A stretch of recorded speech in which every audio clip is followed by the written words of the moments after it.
Hello, my name is Lauren. Welcome to my kitchen.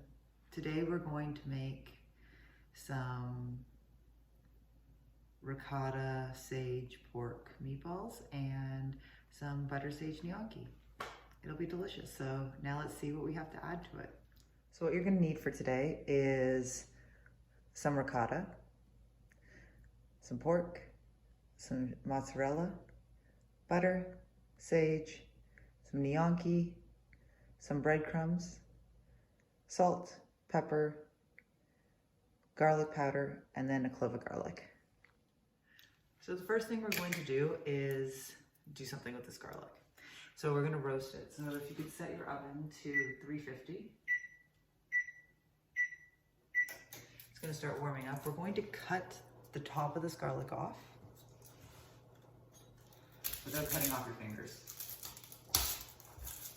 Okay, so it's all exposed. And then face up, so this side up, you're gonna put some butter. So I put a lot of butter. So I put about like 2 tablespoons of butter on this. And then place it on an aluminum foil and wrap it up. Then when your oven is heated, place that on a pan, throw it in the oven. Now we're going to move on to preparing our meatballs. So you have your pork. I know, it's really classy looking, right? Like, showing meat is never as sexy as showing vegetables. And you have your ricotta. You're gonna throw your ricotta into your meatball, it will be meatballs, into your pork. And then you're gonna need your salt, your pepper, and your garlic powder. So into this, pack about 1/4 of a teaspoon of black pepper. You can always have this all measured out ahead of time, but I like to eyeball it. And depending on taste, don't forget you can always add salt to something, you can't take salt away. So I'm doing about 1/2 teaspoon of salt. And a teaspoon of garlic powder. Actually, I need a little bit more if it's gonna be a teaspoon. Then you have your sage. So we're going to cut the sage up a little bit. But we need a lot of sage, right? We need sage for not only the meatballs, but also for our gnocchi. So I'm going to take this entire bunch of sage, which is what you get in the grocery store in those little packages. Actually, I'll show you. So it's the things that you get like this, okay? And I'm just going to mince the entire thing, and then we'll catch up in a bit, okay? Okay, so I've just chopped up my sage, so it's nice and fine. Now, I like sage, but I don't like it raw. I find it's a little bit too intense raw. So we're going to turn on our stove and heat our pan to medium low.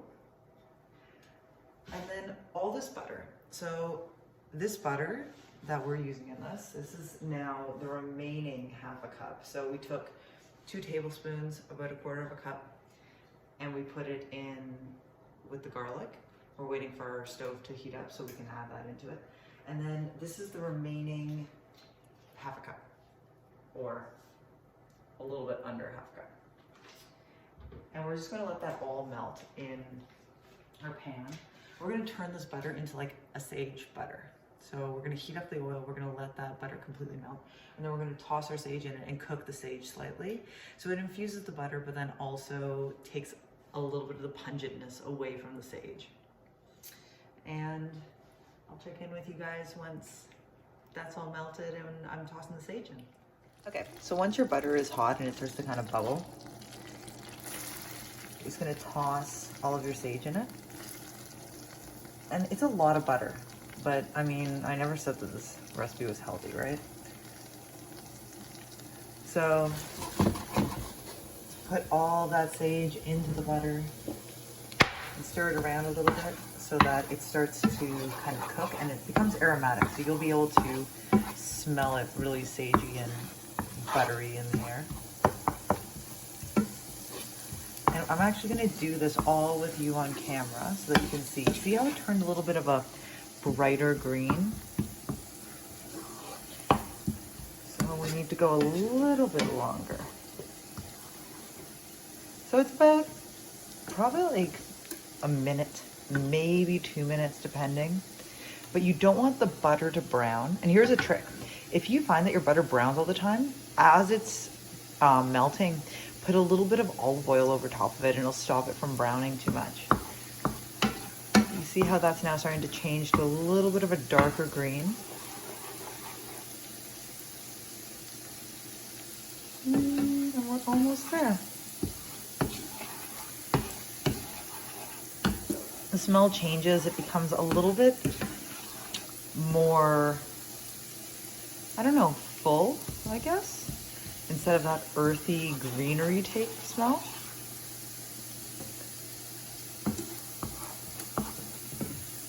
And that is perfect. So that's exactly where we're gonna leave it, and we're just gonna take all of this all out and put it into a bowl. Okay, and now that garlic. So my oven is finally heated up to 350. I'm going to put it in and leave it for 30 minutes. And if you know your oven runs hot, because all ovens cook a little bit differently, but you know the skill's yours. You can check in on it at about 20 minutes.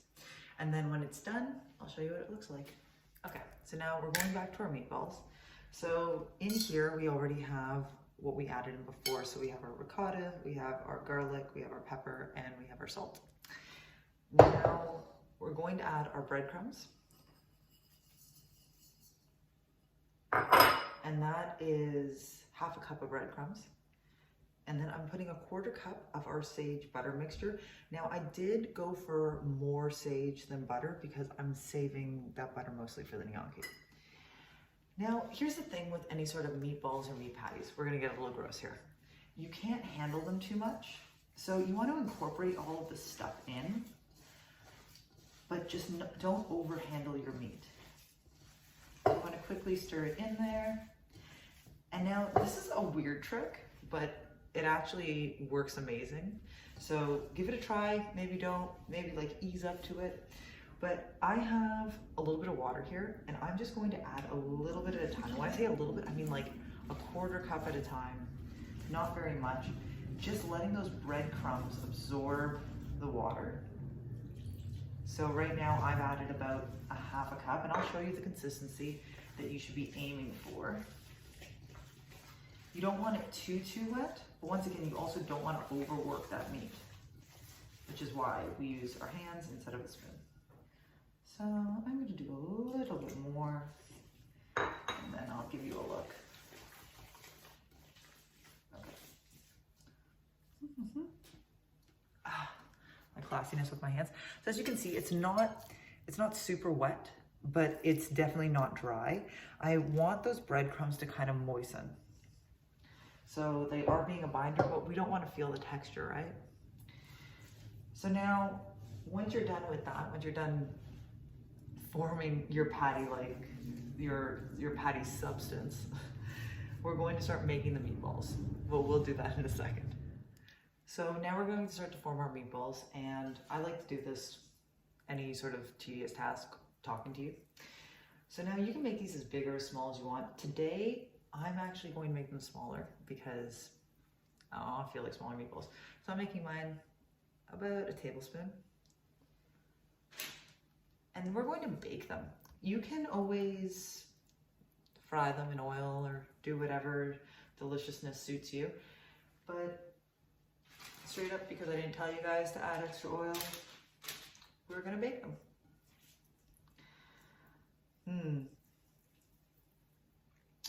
These things are, ricotta's kind of like a weird cheese. So I found it in the grocery store the other day. I was in Longo's and they had fresh ricotta just sitting out. And I was like, ooh, this is cool. It's like if you're in Italy when you get like fresh mozzarella or something, you know, like it's not refrigerated or anything. So I was like, okay, I'm gonna try it, but I didn't know really what I was going to do with it. So I was at home, when I got home, I started Googling like, oh, what should I do with this ricotta? And a lot of them are dessert recipes and just things that I knew wouldn't work well in this household. And then I came across a meatball recipe and I was like, you know what? This could work, because sage is like my favorite herb. And it's so good when it's been like cooked in butter the way that we did it, and it goes so well with gnocchi. So I'm like, meatballs, complete a meal of gnocchi. And I tried it out here and it was so good that I was like, I need to share it with you guys. So I made a couple more tweaks and we end up with this product we have today.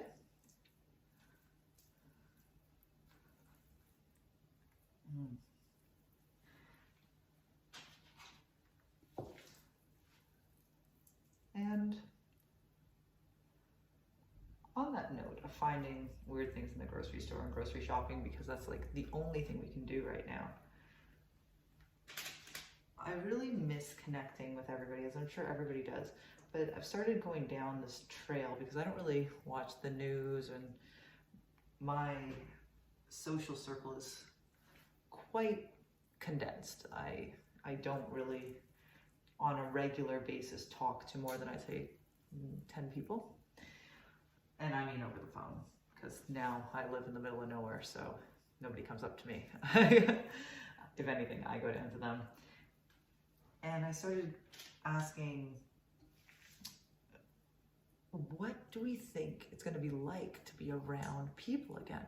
Like, what is that going to be like? What is us being in an elevator at work mean now? Like, won't that be weird? That'll be so weird. And like right now, it's like in Toronto, I find anyway, that people have kind of gone into like this enjoyment of like not having to make eye contact or say hello or do anything because we're wearing a mask and nobody can hear us anyway. But out where I am, everybody acknowledges you, which is quite nice. But in Toronto, will we get to a point and a place where we just fully ignore people? Like, I hope not. And I always am checking in with people and how they're feeling and how they're doing, especially if they live alone, because I can't imagine like what a lack of socializing could do. So just know that there's always, if you are feeling very lonely, there's always people who you can talk to, you can reach out. Hey, you can even reach out to me. I'm always like up for a good conversation. I am fine with that. And with that being said, I've now made my tray. I'm gonna wash my hands and I'll meet up with you in a second. Okay, so our garlic's still going. We have our meatballs on our tray and we're just gonna toss them in that oven at 350. So I'm just putting mine on the top shelf because my garlic's on that bottom shelf. Now we're gonna get into the gnocchi. So what you're going to need is a big pot, fill it with a ton of water, throw some salt in there, and then let's bring it to a boil and I'll meet up with you in a second.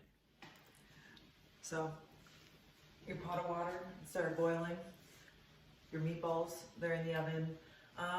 So we're gonna give them another 20 minutes. So when the garlic is done, we'll turn them around and give them another 20 minutes or so, just to finish up.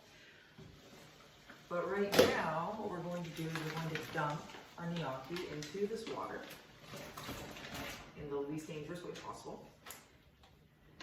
Give it a little bit of a stir. And gnocchi is pretty fast. Once it flows to the top of the water, it's done and you're good to go.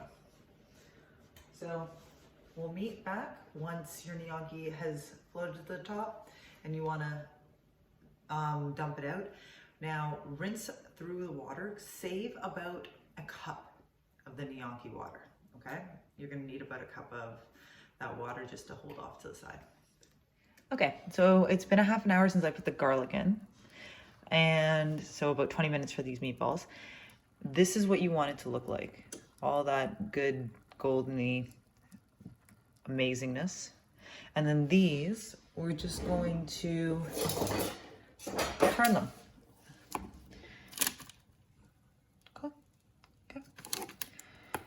So do your entire tray, shove them back in the oven, 350 for another 20 minutes. And while these are in the oven, we're going to deal with this garlic and a gnocchi. So there are lots of ways to deal with this garlic. I like using tongs and I flip it around and then I just squeeze, because then I don't burn my fingers and I get the garlic out. Boom. Just make sure there's no skins in there. And now we can use this. Okay, so now we're dealing with our gnocchi. So that same pan that we used for our sage, no need to wash it, right? We're gonna reuse it for our gnocchi. So we're heating it up to medium high. You're going to need that leftover gnocchi water, the remaining amount of your sage butter, your garlic in the butter, your gnocchi, and then that shredded mozzarella from the very beginning. So for the shredded mozzarella, it's totally optional. You can also use Parmesan if you want. It's just, Peter's not a fan of Parmesan. He thinks it tastes weird. I'm gonna go on a tangent for a second. So there are a few ingredients that normally Peter would never eat himself. So Parmesan is one, rice vinegar is another one, and I've had to, through process of elimination, figure out why he doesn't like certain things based on including these items or excluding them. So I would normally use Parmesan in this, but he doesn't like Parmesan, so we're going to use mozzarella. I'm using about a cup of shredded mozzarella. You can use more, you can use less, you can use none. It's totally up to you. This is what you're eating for dinner. So now in this pan, we're going to put all that garlic and that butter. And with the back of a spoon, because that garlic should be really, really soft, you're just gonna mash it down.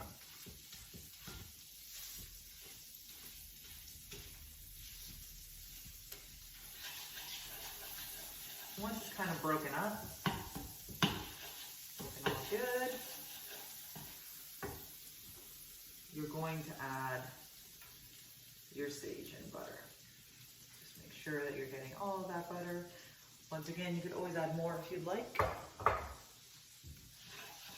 Incorporate the sage and the garlic together. And if you have any really noticeable big chunks of garlic, just break them down with the back of your spoon as you go along.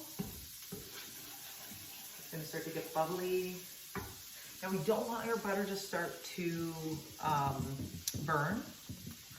So you're going to take your gnocchi, throw it in there. Be gentle with your gnocchi because it's been sitting for a little bit, so it may be stuck together. Just take a little bit of time, allow it to get rewarmed, and start to separate them, because we need all of them to go one by one into the butter, sage, and garlic.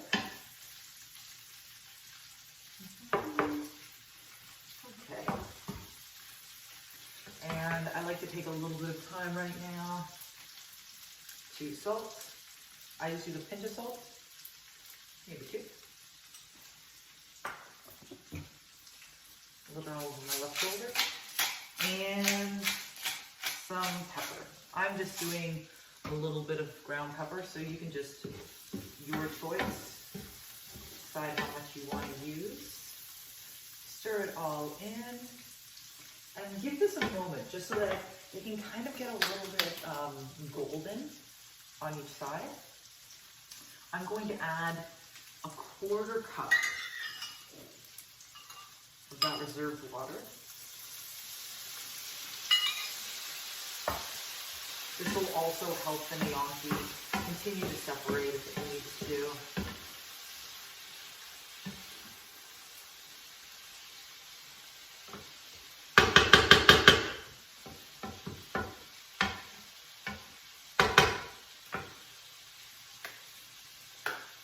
And that's it. We're just gonna let those get a little bit golden. We're gonna turn them over, and then we're gonna sprinkle some cheese. So we'll catch up right when we're sprinkling this cheese. Okay, so now we're just going to sprinkle with some cheese. Give it a moment to be on its own so it can melt and mingle with everything else. And then let's grab those meatballs out of the oven. And there you go. Let's just add some meatballs. It's not the prettiest dish. It's definitely not the healthiest dish, but it is tasty. Thank you for joining me today as we made some gnocchi and ricotta sage meatballs. I hope you try it. I hope you like it. And if you want to chat, you can always email me. Have a great day, guys.